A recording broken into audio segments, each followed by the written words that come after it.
Don't move. Don't blink. Something is watching you from the clouds. Sprunki froze mid-step, his tiny yellow body glowing softly under the moonlight. The sky around him shimmered like a dream, but deep below the floating platforms of the obby, shadows were shifting. One of them moved, then stopped. The clouds rippled. Tonight wasn't supposed to be this strange. It started as a simple bedtime glide, a walk across the Sleepy Obby. Pillows instead of platforms, floating nightlights instead of torches, and sleepy stars winking overhead. But something had changed. Sprunki took a breath, his pacifier bobbing slightly as he stepped onto the next glowing pad. The soft floor squished under him like marshmallow jelly. A sleepy lullaby hummed through the air, guiding him deeper into the course. And then came the flicker. A platform behind him vanished. Poof, like a forgotten dream. Sprunki's big black eyes widened, glancing back. That wasn't supposed to happen. He mumbled, half to himself, half to the sleepy wind.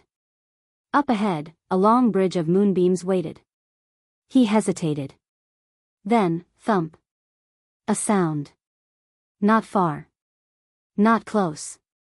Just enough to raise every soft hair on his tiny round head. From the mist, a figure emerged. Round belly, blank stare, blocky hands. Noob. But something was different. Noob was glowing with a strange shimmer, like he had been pulled through a dream and hadn't fully come back. Noob? Sprunki called softly. Noob didn't answer. He lifted a glowing lantern, and from behind him, two more shapes appeared, the Survivalist, dragging his shield and limping, and the Conductor, eyes shining with a strange sleepy light. They looked tired. Not scary.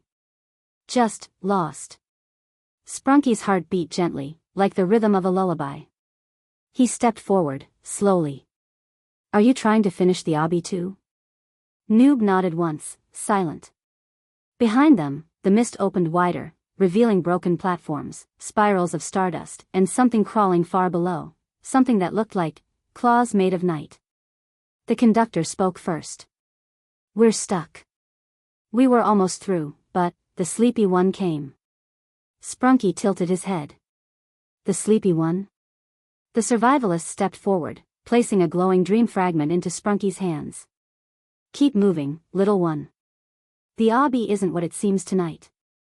As Sprunki looked down at the swirling piece of light, the fragment pulsed and showed a vision, a soft labyrinth of clouds twisting into the shape of a yawning creature, the sleepy one, its breath shifting the whole sky. Sprunki shivered, but not from fear. From wonder. I have to find the end, he whispered. And so, he stepped onto the next pad, the lantern's glow dancing around him, his companions watching silently from behind. Far ahead, something sparkled. A new level. A new dream. To be continued. The next level was quieter, too quiet. Sprunki's little feet touched down on a cushiony platform shaped like a crescent moon. It bounced under him with a soft boing.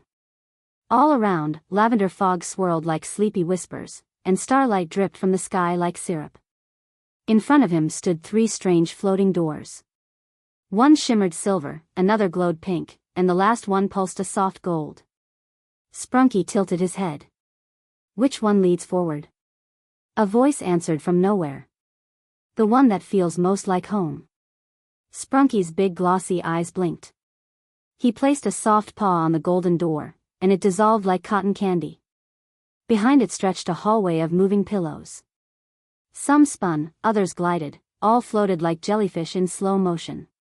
He climbed on one and began to float forward, giggling as the pillow wobbled beneath him. Then came the rumble. Not loud, but deep. Like a snore from under the universe. The pillow suddenly dipped, swaying as a new platform came into view. It looked like a long snaking bridge with glowing handrails, shaped like dream candy canes. Sprunki jumped onto it, but halfway across, something sprinted past with lightning speed. He barely saw it. Just a flash of long ears, puffy cheeks, and a marshmallow tail. A bunny in pajamas? Sprunki blinked. Hey, wait. The bunny skidded to a stop and turned. Don't follow me unless you're sleepy enough. Sprunki tilted his head. Sleepy enough? The bunny sniffed. The sleepy one doesn't like wide-awake minds. It finds them crunchy. Sprunki's pacifier nearly dropped. Crunchy? But the bunny giggled. Just kidding. Maybe. And with a wink, it bounced away, hopping onto bubbles that led upward to a floating swing. Sprunki looked back. The golden fog behind him was darker now. The path forward shimmered like melted starlight. A soft wind brushed past his ears, carrying the smell of warm milk and vanilla clouds. He walked on, breath slow, heart light. A glowing stairway appeared, floating in midair. As he climbed, soft whispers echoed from every step. Almost there. Don't rush. Rest is a journey. At the top of the stairs was a platform surrounded by books that opened by themselves, showing images that floated like holograms, scenes of other dreamers finishing the Sleepy Obby. Sprunki paused, eyes wide, as one book showed a shadowy figure, the strange mask.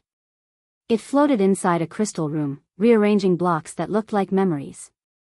Sprunki leaned closer, and suddenly, the figure turned. It saw him. It smiled. A slow, knowing smile. Then the book snapped shut. Sprunki jumped back. A soft voice whispered beside him, "Careful what you remember." He turned, and there was Stealer, creeping softly from behind a dream pillar, juggling 3 glowing star bubbles. "I collect leftover thoughts," he said with a giggle. "Want to trade one?" Sprunki backed away, shaking his head. "No trade?" Stealer sighed. "Fine. But don't let yours slip away. That's when he finds you." And with a spin, Stealer vanished into mist, leaving behind a trail of forgotten laughter. Sprunki stood still. Then he reached for the next step. The air pulsed with a hum, like a giant lullaby singing from the sky itself. He was getting closer. To the heart of the Obby. To the place where dreams decide whether you wake up, or stay forever. The sky above began to swirl. Soft spirals of indigo and blue stretched across the ceiling of clouds, forming an enormous sleepy eye in the sky. It blinked, once, slow and gentle. The moment it closed, everything around Sprunki began to drift upward, including him. He floated higher, past bubbles, past whispers, past a warm breeze that smelled like sugar toast. Below, the Obby twisted like a dream snail's shell, puzzles and platforms looping in impossible shapes. Sprunki landed softly on a fluffy island shaped like a teddy bear's paw. There stood the Conductor. Tall. Calm. Wearing a glowing coat made of stitched dreams. He didn't speak. Instead, he raised one hand, and the clouds around them parted to reveal a glowing path, one final stretch of the Sleepy Obby. "Are you ready?" the Conductor asked at last, voice as soft as starlight. Sprunki nodded, though his eyelids drooped. The final stretch wasn't hard. No jumping. No puzzles. Just a long, gentle slide made of moonlight, curling through the sky like ribbon. Sprunki stepped onto it and sat down. He looked back once, at the Conductor, at the teddy bear island, at the path he had walked, and smiled. Then he let go. The slide took him. He drifted slowly, floating through cloud rings and glowing fireflies that tickled his cheeks. Each moment felt lighter than the last. The sounds of sleepy hummingbirds buzzed softly in the background. Lavender mist curled around him like a lullaby scarf. At the bottom of the slide, Sprunki landed in a quiet glade. It was glowing softly. Trees swayed slowly, their leaves shaped like feathers. In the middle of the glade stood a round hammock made of spider silk and childhood memories. Sprunki climbed in without a word. Above him, a few remaining stars blinked slowly, like they too were falling asleep. And just before his eyes closed completely, the Keeper of Yawns appeared beside him once more. "I knew you'd find the end," he whispered, placing a tiny golden feather on Sprunki's forehead. "Now rest. You've earned your place." Sprunki smiled, breathing slow, wrapped in the glow of everything he'd seen, every dream he'd floated through. And as the trees folded their branches around the glade and fireflies dimmed to a flicker, a final sleepy sigh floated up into the air, carrying a silent wish for all dreamers. That they, too, would find their Sleepy Obby, and never want to wake up. The screen faded to a warm golden haze.